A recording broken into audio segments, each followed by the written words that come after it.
નમસ્કાર વિદ્યાર્થી મિત્રો, આજે આપણે ધોરણ 11 ની અંદર ચેપ્ટર નંબર 9 નો અભ્યાસ કરવાના છીએ કોમ્પ્યુટરમાં.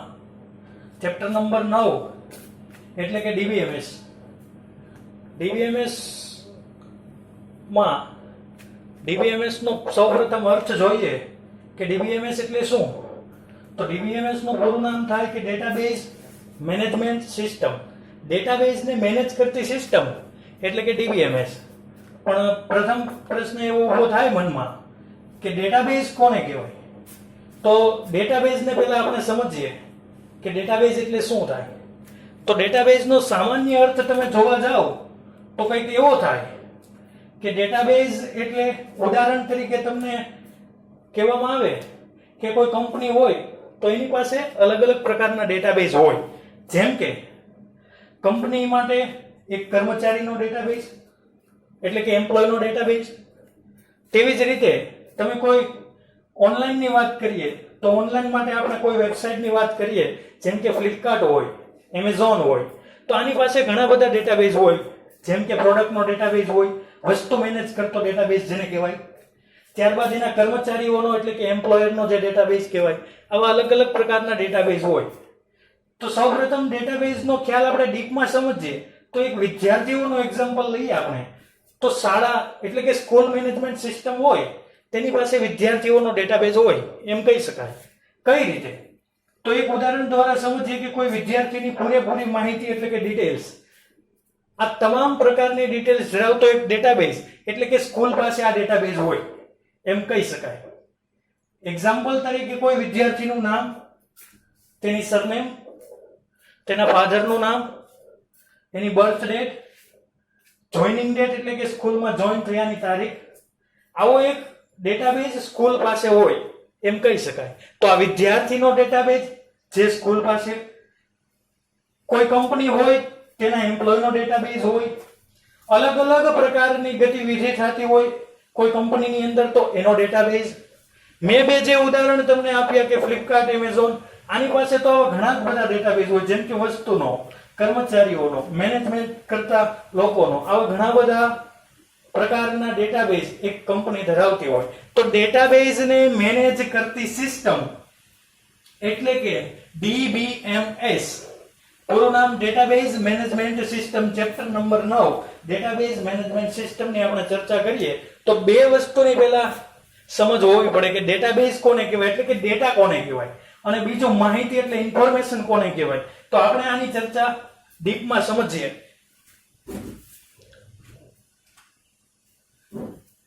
ડેટા અને ઇન્ફોર્મેશન આ બે વસ્તુ એવી છે કે આપણે આ બે વસ્તુને જો સમજવા જઈએ તો એમ કહી શકાય કે આ બંને વસ્તુ કે બંનેની ડેફિનેશન એક જ સરખી હોય. કોઈ એમ કહી શકે કે ડેટા એટલે ઇન્ફોર્મેશન, ઇન્ફોર્મેશન એટલે ડેટા, પણ એવું નથી.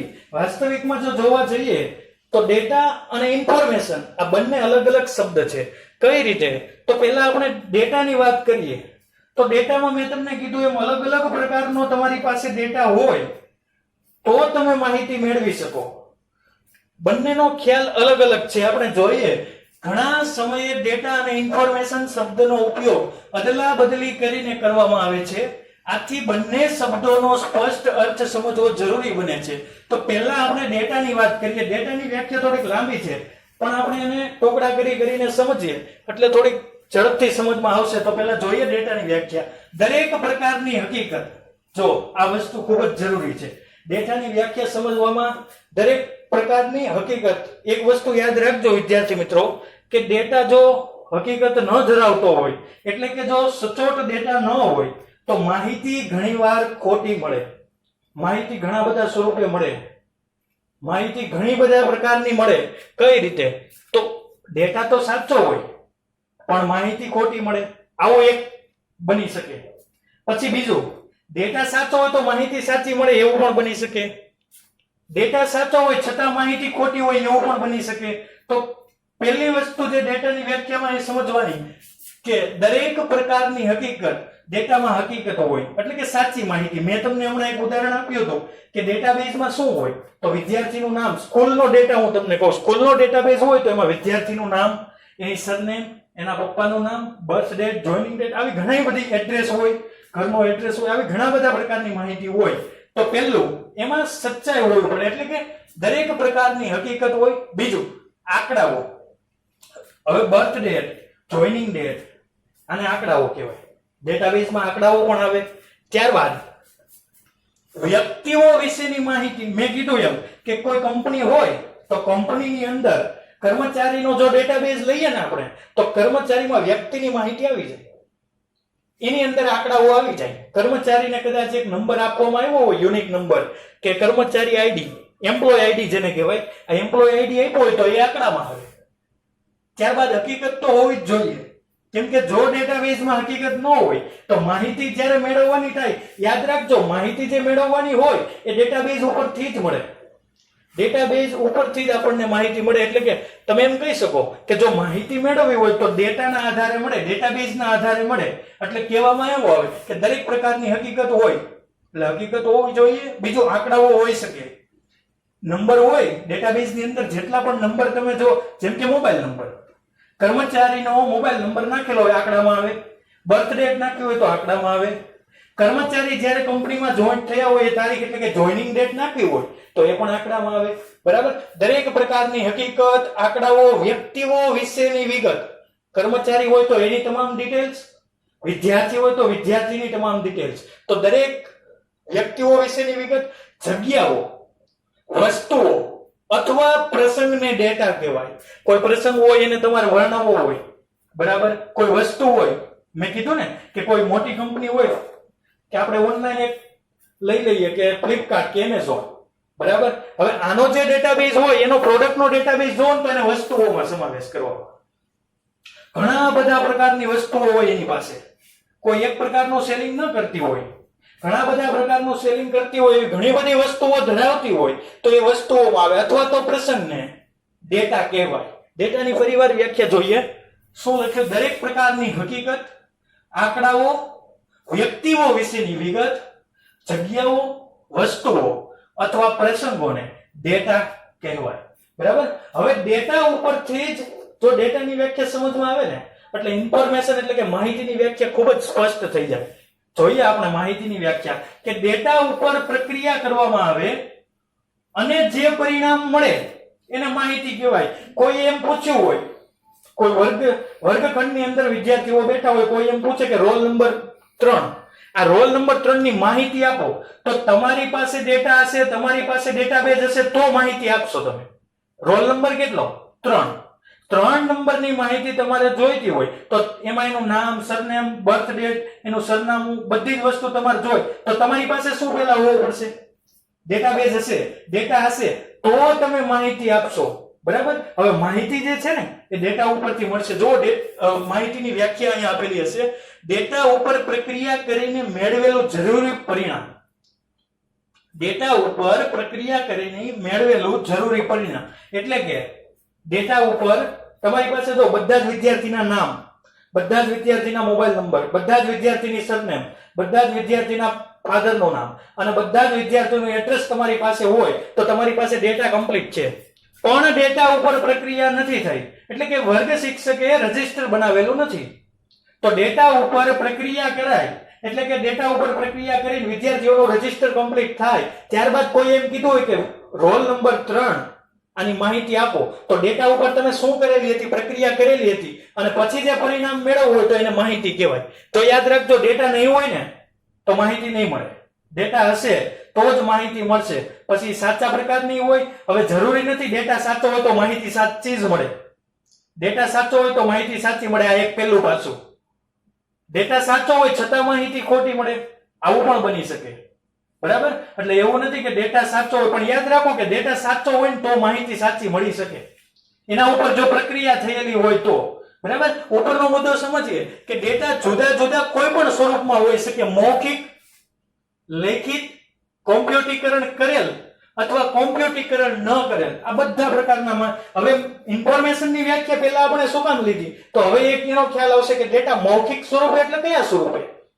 તો મૌખિક સ્વરૂપે ડેટા હોય ને એટલે ઉદાહરણ તરીકે તમે કોઈને મોઢે એમ કહી દો, માહિતી આપી દેતા હોય તો એને મૌખિક પ્રકારના કહેવાય. જેમ કે કોઈએ પૂછ્યું હોય કે રોલ નંબર 3 એની બર્થ ડેટ બોલો અને તમે રોલ નંબર 3 ની બર્થ ડેટ તમે ડાયરેક્ટ એને મૌખિક આપી દો તો એ જે ડેટા રહ્યો એ મૌખિક સ્વરૂપે થયો.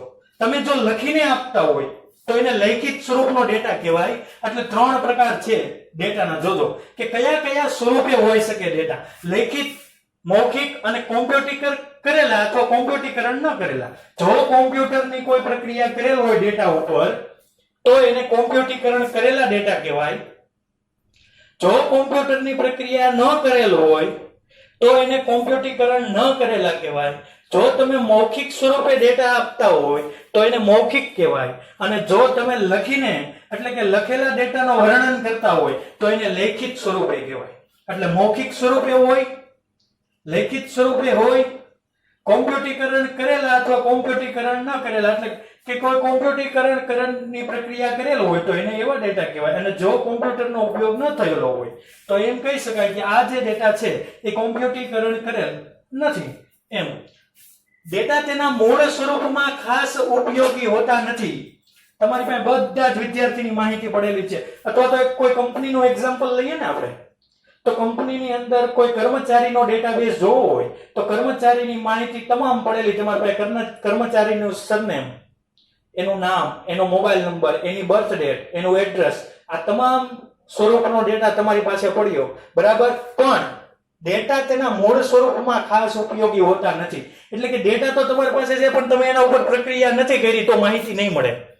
બધા 50 કર્મચારી હોય એક કંપનીમાં, આ 50 કર્મચારીનો ડેટા તમારી પાસે ખાલી પડ્યો, બરાબર. કે કર્મચારીનું નામ, મોબાઈલ નંબર, એનું એડ્રેસ, એની બર્થ ડેટ, તમારી પાસે ખાલી ડેટા છે, એના ઉપર કોઈ પ્રક્રિયા નથી કરેલ. તો જ્યારે માહિતી મેળવવાની હશે ત્યારે માહિતી તમને યોગ્ય સ્વરૂપે નહીં મળે, કારણ કે તમે ડેટા ઉપર યોગ્ય રીતે પ્રક્રિયા કરેલ નથી. ખ્યાલ આવ્યો? એટલે ડેટા તેના મૂળ સ્વરૂપમાં કોઈ ખાસ ઉપયોગી હોતા નથી. ડેટા ઉપર કોઈ યોગ્ય પ્રક્રિયા કરી તેને ઉપયોગી અને અર્થપૂર્ણ ઇન્ફોર્મેશનના સ્વરૂપમાં પેદા કરી શકાય. એટલે માહિતી મેળવવી હોય ને તો ડેટા ઉપર યોગ્ય પ્રક્રિયા થયેલી હોવી જોઈએ. જો ડેટા ઉપર યોગ્ય પ્રક્રિયા થયેલી હશે તો જ તમને યોગ્ય સ્વરૂપે માહિતી મળશે. ડેટા ઉપર જો પ્રક્રિયા ન થયેલી હોય તો તમને માહિતી મળશે નહીં. એટલે ઇન્ફોર્મેશન એટલે કે માહિતીની વ્યાખ્યા ડેટા ઉપર પ્રક્રિયા કરીને મેળવેલું પરિણામ એટલે ઇન્ફોર્મેશન એટલે કે માહિતી. ઇન્ફોર્મેશન બીજું કંઈ નથી પણ પ્રક્રિયા કરેલા ડેટા છે. ઇન્ફોર્મેશન આપણને ઉપયોગી બને છે. કોઈ માહિતી જોતી હોય ને તો ડેટા ઉપર પ્રક્રિયા કરેલી હોય ત્યારે સચોટ માહિતી મળે. હવે આના ઉપરથી એક બીજી વસ્તુ કઈ ખબર પડી કે જો તમારી પાસે ડેટા છે, આ ડેટા ઉપર જો ખોટી પ્રક્રિયા થઈ હોય ને તો માહિતી ખોટી મળશે. યાદ રાખજો, ડેટા ઉપર સાચી પ્રક્રિયા થઈ હોય તો સાચો ડેટા મળે, ડેટા ઉપર ખોટી પ્રક્રિયા કરવામાં આવે તો ખોટો ડેટા મળે. એટલે એમ કહેવામાં આવે કે ડેટા ઉપર વ્યવસ્થિત સ્વરૂપમાં પ્રક્રિયા થઈને જે વ્યવસ્થિત રૂપે મળેલું પરિણામ એટલે કે ઇન્ફોર્મેશન, એને આપણે કહેવાય માહિતી. તો બે વસ્તુ અત્યારે આપણે શીખ્યા, એક ડેટા અને બીજું ઇન્ફોર્મેશન. જે ડેટા ઉપરથી આપણને વ્યવસ્થિત પરિણામ સ્વરૂપે મળે એને ઇન્ફોર્મેશન કહેવાય. એનું એક એક્ઝામ્પલ જોઈએ.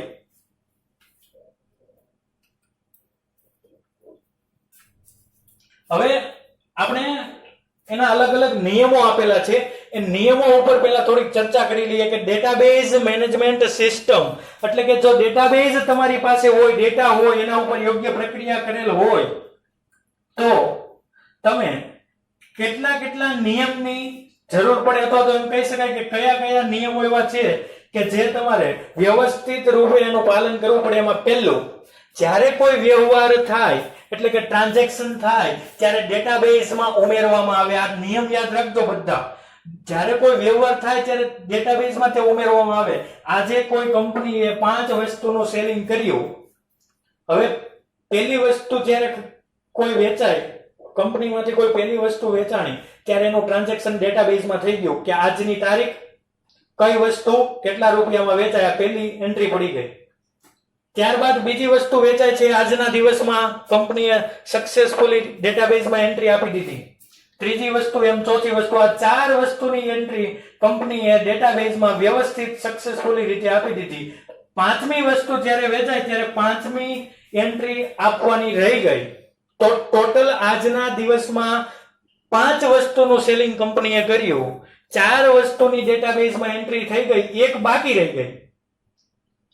તો છેલ્લે જ્યારે હિસાબ મેળવવાનો આવશે ત્યારે તકલીફ ઊભી થશે. એટલે કે પહેલો પોઈન્ટ, જ્યારે કોઈ વ્યવહાર થાય, ટ્રાન્ઝેક્શન થાય ત્યારે તરત જ તેને ડેટાબેઝમાં ઉતારી દેવામાં આવે. બરાબર. બીજું, જ્યારે કોઈ પણ સુધારા ધ્યાનમાં આવે ત્યારે ડેટાબેઝમાં તે એડિટ એટલે સુધારો કરવો. એડિટ એટલે શું થાય? સુધારો કરવો. કે જ્યારે કોઈ પણ સુધારા ધ્યાનમાં આવે તરત જ એને એડિટ કરજો ડેટાબેઝમાં. કોઈ એક વસ્તુ વેચેલી હતી ગઈકાલે, કોઈ રિટર્ન આવ્યું, એટલે કે વેચેલો જે સેલિંગ કરેલો જે કોઈ માલ હતો એ ફરીથી રિટર્ન આવ્યો, તો ડેટાબેઝમાં તમે એડિટ કરવાનો રહી ગયો. અથવા તો એમ કહી શકાય કે 5 વસ્તુનું સેલિંગ થયું હતું, 6 વસ્તુની એન્ટ્રી અપાઈ ગઈ હતી ડેટાબેઝની અંદર, તો એક એન્ટ્રી કાઢવી પડે. એટલે કે એની ડેટાબેઝમાં એને એડિટ કરવું પડે. અથવા તો કોઈ વસ્તુ તમે વેચી, કંપનીએ કોઈ વસ્તુ વેચે તો ડેટાબેઝમાં એની કિંમત ખોટી લખાઈ ગઈ. કિંમત ખોટી લખાઈ ગઈ એટલે કિંમત સુધારવાની, સેલિંગ પ્રાઇસ સુધારવાની હતી, તો તરત જ તમને ધ્યાનમાં આવ્યો કોઈ સુધારો તો ડેટાબેઝમાં એને તરત એડિટ કરો. બરાબર. ત્રીજું, જો કંઈ પણ બિનજરૂરી માહિતી ડેટાબેઝમાં હોય તો તેને દૂર કરો. દૂર કરો એટલે કે ડિલીટ કરો. એડિટ કરો એટલે સુધારો કરવો, દૂર કરવો એટલે ડિલીટ કરવું. કોઈ ખોટી એન્ટ્રી થઈ ગઈ, ચાલો કોઈ કોમ્પ્યુટરનો સામાન વેચેલો હતો અને મોબાઈલમાં એન્ટ્રી થઈ ગઈ, તો આ જે ખોટી એન્ટ્રી થઈ એને તરત દૂર કરો એટલે કે ડિલીટ કરો. જો કંઈ પણ બિનજરૂરી માહિતી ડેટાબેઝમાં હોય તો તેને દૂર કરો એટલે કે ડિલીટ કરી દો તરત. યોગ્ય રીતે ડેટાબેઝનું આયોજન કરવામાં આવે. કે તમે કોઈ ડેટાબેઝનું આયોજન કરેલું હોય યોગ્ય રીતે, તો તમને જ્યારે માહિતી મેળવવાની થાય ને ત્યારે સરળતા રહે. હવે જો કઈ રીતે, તો કદાચ તમે ડેટાબેઝમાં નંબર વ્યવસ્થિત આપેલ ન હોય, અથવા તો તમે એમ કહી શકો કે કોઈ આલ્ફાબેટ પ્રમાણે તમે રાખેલ નથી ઓર્ડર. હવે ડેટાબેઝમાં તમે જેટલી 50 એન્ટ્રી કરેલી હોય, કોઈ કંપની હોય ડેટાબેઝમાં 50 એન્ટ્રી કરેલી હોય, આલ્ફાબેટ પ્રમાણે એને ગોઠવેલ નથી. એટલે કે ABCD પ્રમાણે જ્યારે ગોઠવેલ નથી અને કોઈ વચ્ચેથી કોઈ એક એન્ટ્રી શોધવાની થાય ત્યારે તકલીફ પડે. એટલે એમ કહેવામાં આવે કે યોગ્ય રીતે ડેટાબેઝનું આયોજન કરવામાં આવે. યોગ્ય રીતે ડેટાબેઝનું આયોજન કરવું હોય તો જ્યારે તમારે માહિતી મેળવવાની હોય ત્યારે તમને સરળતાથી માહિતી મળી શકે. તો આ સરળતાથી માહિતી મળી શકે એના માટે ડેટાબેઝનું યોગ્ય રીતે આયોજન કરવું પડે. બરાબર. વપરાશકર્તાની જરૂરિયાત પ્રમાણે ડેટાની પુનઃ પ્રાપ્તિ કરવામાં આવે. પુનઃ પ્રાપ્તિ એટલે ફરીથી ડેટા મેળવવો. વપરાશકર્તા એટલે શું થાય? તો ઉપયોગકર્તા. ઉપયોગકર્તા એટલે જે યુઝર હોય તે, જે કામ કરતો હોય તે વ્યક્તિ. હવે એને ક્યારેક ડેટાની જરૂર પડી ગઈ હોય, બરાબર, ડેટાની જરૂર પડે ત્યારે એને ડેટા મેળવવો હોય તો એને પુનઃ પ્રાપ્તિ ડેટાની કરવામાં આવે એમ કહી શકાય. બરાબર. એટલે વપરાશકર્તાને જ્યારે જ્યારે જરૂર પડે એની જરૂરિયાત પ્રમાણે ડેટાની પુનઃ પ્રાપ્તિ થઈ શકે એ રીતનું આયોજન હોવું જોઈએ. ડેટાબેઝમાં રહેલા ડેટાની સુરક્ષા સચવાઈ રહે. આ સૌથી મોટો અને સૌથી અગત્યનો પોઈન્ટ, કે તમારો જે ડેટાબેઝ છે ને એની સુરક્ષા હોવી જોઈએ. એનું કારણ કે કંપનીનો ડેટાબેઝ છે તે કંપની માટે અગત્યનો છે. કોઈ સ્કૂલનો ડેટાબેઝ હોય તો સ્કૂલ માટે અગત્યનો હોય. બરાબર. તો બધા જ ના ડેટાબેઝ બધા માટે અગત્યના હોય. એટલે એમ કહી શકાય કે ડેટાબેઝ હોય એ ડેટાની સુરક્ષા સચવાઈ રહે એના માટે તમારે જરૂરિયાત છે. ડેટાબેઝના બેકઅપની જાળવણી કરવામાં આવે. ડેટાબેઝનો એક બેકઅપ હોવો જોઈએ. કે કોઈ ક્યારેક એવું બનતું હોય કે કોઈ કંપનીનો ડેટાબેઝ હોય કે કોઈ સ્કૂલનો ડેટાબેઝ હોય કે કોઈ અન્ય ડેટાબેઝ હોય, ક્યારેક જો ભૂલમાં નીકળી જાય અથવા તો ડિલીટ થઈ જાય તો એના બેકઅપની જાળવણી હોવી જોઈએ તમારી પાસે. એની પાસે બીજું બેકઅપ તમારી પાસે હોવું જોઈએ. એટલે કે જ્યારે માહિતી મેળવવાની થાય ક્યાંથી, તો કે ડેટાબેઝમાંથી. જ્યાંથી ડેટાબેઝમાંથી આપણને માહિતી મેળવવાની જ્યારે જરૂર પડે ત્યારે જો ડેટાબેઝ કોઈ સ્થળે ન હોય તો તમે એમ કહી શકો કે એનું બેકઅપ જો રાખેલું હોય, એટલે કે બેકઅપની જાળવણી તમારે કરવાની. બેકઅપની જો વ્યવસ્થિત રીતે સાચવેલું હોય તો તમને જ્યારે માહિતીની જરૂર પડે ત્યારે ડેટામાંથી તમે મેળવી શકો. બરાબર. એક જ સમયે અનેક વપરાશકર્તાને ડેટાબેઝ વાપરવાની મંજૂરી મળે આવી કંઈક વ્યવસ્થા કરેલી હોવી જોઈએ. એટલે કે એક્ઝામ્પલ દ્વારા એને સમજીએ તો કોઈ કંપનીની અંદર 50 કર્મચારી હોય, 50 માંથી 4 કર્મચારીને ડેટાબેઝનો ઉપયોગ કરવાનો થયો એક જ સમયે, તો કંપની પાસે એવી સુવિધા હોવી જોઈએ કે એક જ સમયે અનેક વપરાશકર્તાઓ વાપરી શકે આવો ડેટાબેઝ તૈયાર કરવો કે જેથી કરીને કોઈ એક સમયે અલગ અલગ વ્યક્તિને ડેટાબેઝની જરૂર પડી હોય તો એક જ સમયે ઘણા બધા વ્યક્તિઓ એ ડેટાબેઝનો ઉપયોગ સારી એવી રીતે કરી શકે. બરાબર. બહુવિધ ભાષાઓમાં ડેટાનો સંગ્રહ કરવાની મંજૂરી હોય એવો ડેટાબેઝ હોવો જોઈએ કે બહુવિધ ભાષામાં કોઈ ડેટાબેઝ હોવો જોઈએ. બહુવિધ ભાષા એટલે કેવી ભાષા? તો કોઈ એક એરિયા હોય, એ એરિયા પૂરતી એક ભાષા હોય. કોઈ બીજા એરિયામાં કે બીજા સ્થળે તમે જાઓ તો બીજા એરિયામાં કે બીજા સ્થળે કોઈ બીજી ભાષા વપરાતી હોય. ત્યાંથી કોઈ બીજી જગ્યાએ તમે જાઓ તો ત્યાં કોઈ બીજી ભાષાનો ઉપયોગ થતો હોય. આમ કોઈ અલગ અલગ જગ્યાએ અલગ અલગ ભાષાનો ઉપયોગ થતો હોય તો તમારો ડેટાબેઝ જે છે એ અલગ અલગ જગ્યા પર અલગ અલગ ભાષા સ્વરૂપે હોવો જોઈએ એમ કહી શકાય. જો આ ડેટાબેઝ એક જ ભાષામાં હોય તો તકલીફ એવી ઊભી થાય કે કોઈ ઉદાહરણ તરીકે કોઈ એક જગ્યાએ એક ભાષા બોલાતી હોય, તમારો ડેટાબેઝ ત્યાં એક ભાષા પ્રમાણેનો બરાબર જ છે, વ્યવસ્થિત જ છે, પણ બીજા સ્થળ પર કોઈ બીજી ભાષા બોલાતી હોય, ત્યાં તમારા ડેટાબેઝની ભાષા અલગ પડતી હોય તો ત્યારે માહિતી મેળવવામાં તમને તકલીફ પડે. માહિતી તમારે જે ભાષામાં જોઈએ છે એ ભાષામાં કદાચ તમને માહિતી ન મળી શકે, એટલે તમે કહી શકો કે અલગ અલગ જગ્યાએ અલગ અલગ ભાષાઓમાં ડેટાબેઝ હોવો જોઈએ. અને આની અંદર છેલ્લો પોઈન્ટ એવો છે કે અલગ અલગ સ્થળોએ બેકઅપ હોવું જોઈએ. બહુવિધ ભાષામાં ડેટાબેઝ હોય, બરાબર, એ પોઈન્ટ ભણ્યા. હવે બહુવિધ સ્થળોએ ડેટાબેઝ હોવો જોઈએ એનું કારણ શું? તો કે અલગ અલગ જગ્યા પરથી કોઈ માની લો કે એક જ જગ્યાએ તમે ડેટાબેઝની જાળવણી કરી રાખી, બરાબર, તો એક જ જગ્યાએ ડેટાબેઝની જાળવણી કરી, ત્યાંથી કોઈ સંજોગોવશ ડેટાબેઝ એ રદ થઈ ગયો એમ માની લ્યો તમે, તો એક જગ્યાએથી ડેટાબેઝ જ્યારે રદ થાય, ડિલીટ થાય, કોઈ સંજોગોવશ નીકળી જાય, તો જ્યારે કોઈ બીજી જગ્યાએ ડેટાબેઝ તમારી પાસે ન હોય ત્યારે તકલીફ એવી ઊભી થાય કે જ્યારે તમારે માહિતીની જરૂર પડે છે તો ડેટાબેઝ ઉપરથી જ માહિતી મળે, પણ ડેટાબેઝ નથી તો માહિતી મળી શકશે નહીં. આવું તમે કહી શકો. બરાબર. એટલે કે બહુવિધ ભાષામાં ડેટાબેઝ હોવો જરૂરી છે. જો બહુવિધ ભાષામાં ડેટાબેઝ ન હોય તો તમને માહિતી વ્યવસ્થિત રીતે જ્યારે ડેટાબેઝ રદ થાય ત્યારે મળશે નહીં. એટલે છેલ્લા બે મુદ્દા કયા? તો કે બહુવિધ ભાષામાં હોવો જોઈએ અને બહુવિધ સ્થળે પણ હોવો જોઈએ. એટલે કે બહુવિધ ભાષામાં અને બહુવિધ સ્થળે ડેટાબેઝ એ હોવો જોઈએ. આનું એક ડેટાબેઝનું એક એક્ઝામ્પલ જોઈએ આપણે.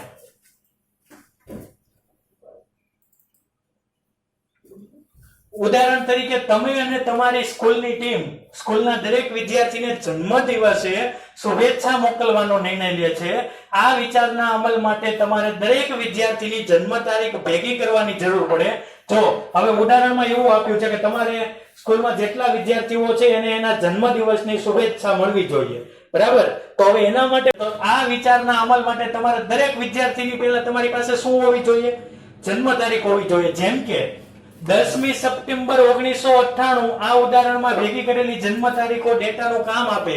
આજે 10મી સપ્ટેમ્બર હોય તો આ તારીખે જે છોકરા કે છોકરીની જન્મ તારીખ હોય તેના નામ તમે શોધો અને તમારી યાદીમાં નામનો સેટ ઇન્ફોર્મેશન તરીકે કામ. હવે જો તમારી પાસે એક સ્કૂલ, મેં અગાઉ કીધેલું ને કે તમારી પાસે સ્કૂલ મેનેજમેન્ટ સિસ્ટમમાં તમારે વિદ્યાર્થીનો ડેટાબેઝ પૂરેપૂરો હોય જન્મ તારીખ સાથેનો, તો તમને ખબર પડે કે ઉદાહરણ તરીકે આજે 10મી સપ્ટેમ્બર છે એમ સમજો, તો 10મી સપ્ટેમ્બરે આખી સ્કૂલમાં 6 વિદ્યાર્થીનો જન્મદિવસ આવતો હોય. આ એક એક્ઝામ્પલ. આજે કેટલી તારીખ? તો ઉદાહરણ તરીકે આજે 10મી સપ્ટેમ્બર. 10મી સપ્ટેમ્બરે આખી સ્કૂલમાં 6 વિદ્યાર્થીનો જો જન્મદિવસ આવતો હોય તો પેલા એ કયા 6 વિદ્યાર્થીઓ છે એ તમારે ડેટાબેઝમાંથી કાઢવા. એટલે કે તમારે કાઢવાના એટલે કઈ રીતે? તો ડેટાબેઝમાં ખાલી સર્ચ કરવાનું. ડેટ ઓફ બર્થ કેટલી? Date of birth 10 September. તો 10 સપ્ટેમ્બરના તમે સર્ચ કરશો ડેટ ઓફ બર્થમાં એટલે 6 વિદ્યાર્થીનો જન્મદિવસ છે, આપણે ખબર છે, તો 6 વિદ્યાર્થી અલગ આવી જાય, બરાબર. તો આ 6 વિદ્યાર્થીઓને તમારે શું પાઠવવાની? શુભેચ્છા પાઠવવાની છે. તો આ 6 વિદ્યાર્થીઓ અલગથી આવી ગયા. આ ડેટાબેઝમાં આપણે જો માહિતી મળી, બરાબર ને, એ ડેટાબેઝ ઉપર આપણે શું કરેલી હતી? યોગ્ય પ્રક્રિયા. તો ડેટા ઉપર યોગ્ય પ્રક્રિયા કરી એટલે આપણે આ 6 વિદ્યાર્થીની માહિતી મળી. યાદ રાખજો, યોગ્ય પ્રક્રિયા ડેટા ઉપર કરવામાં આવે તો ઇન્ફોર્મેશન મળે. બરાબર? તો ઇન્ફોર્મેશન ક્યાંથી મળી? ડેટા ઉપરથી. તો ડેટા પર યોગ્ય પ્રક્રિયા થાય અને પછી જે તમને પરિણામ મળે એને શું કહેવાય? ઇન્ફોર્મેશન. તો આજના લેક્ચરની અંદર ડેટા અને ઇન્ફોર્મેશન આ બેની ડેફિનેશન, ત્યારબાદ ડેટાબેઝને સાચવવા માટેના જે 10 નિયમો હતા કે કયા કયા 10 નિયમોની જાળવણી અથવા તો એનું પાલન કરવું પડે અથવા તો કયા 10 નિયમો ધ્યાનમાં લેવા પડે કે જેને વડે આપણે ડેટાબેઝની યોગ્ય સુરક્ષા કરી શકીએ.